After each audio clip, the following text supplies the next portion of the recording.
For more than a century, this sound was the heartbeat of modern writing. Click, clack, ding.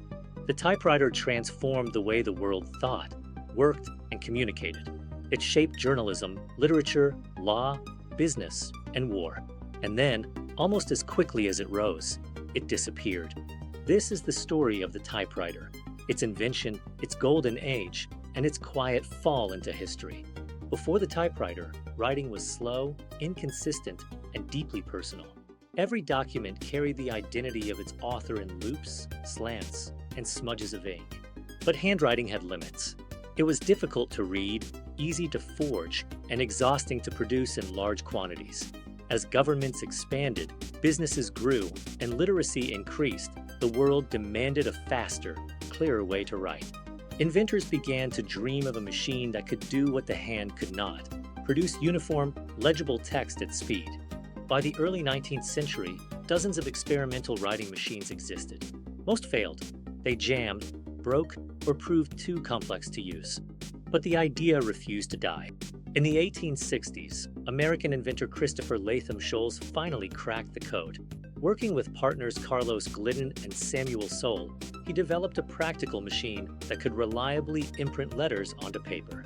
In 1873, the Remington Company, famous for firearms and sewing machines, manufactured the first commercially successful typewriter. It was awkward by modern standards. The typist couldn't even see the words as they were typed.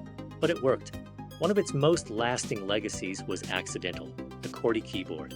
Designed to prevent mechanical jams, it became the standard layout, and remains so today, long after the machines it served disappeared. The typewriter had arrived. The typewriter didn't just change writing, it changed society.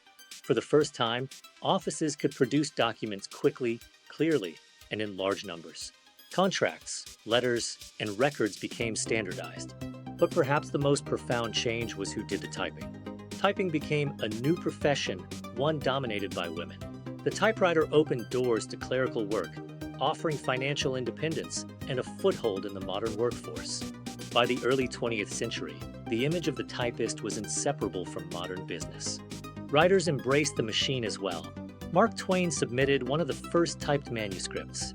For authors, the typewriter offered speed, clarity, and the ability to revise without rewriting entire pages by hand. The typewriter became a bridge between thought and page. By the mid-20th century, the typewriter was everywhere. In homes, schools, newsrooms, and courtrooms, manual machines gave way to electric models, increasing speed and reducing fatigue. Manufacturers competed fiercely.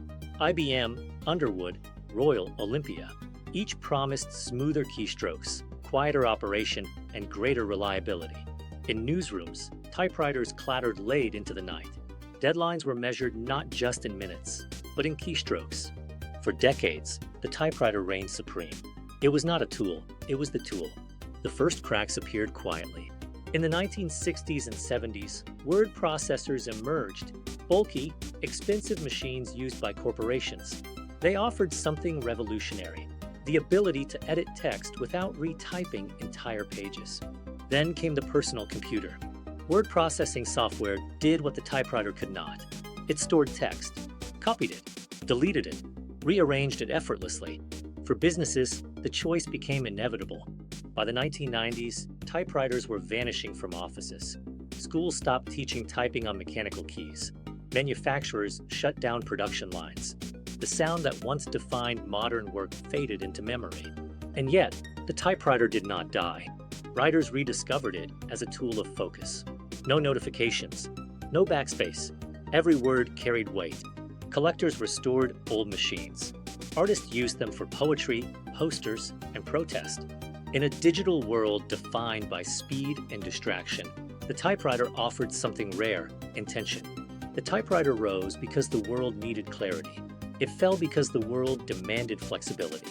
Its legacy lives on, in the keyboard beneath our fingers, in the structure of the documents we create, and in the idea that technology can reshape how humanity thinks.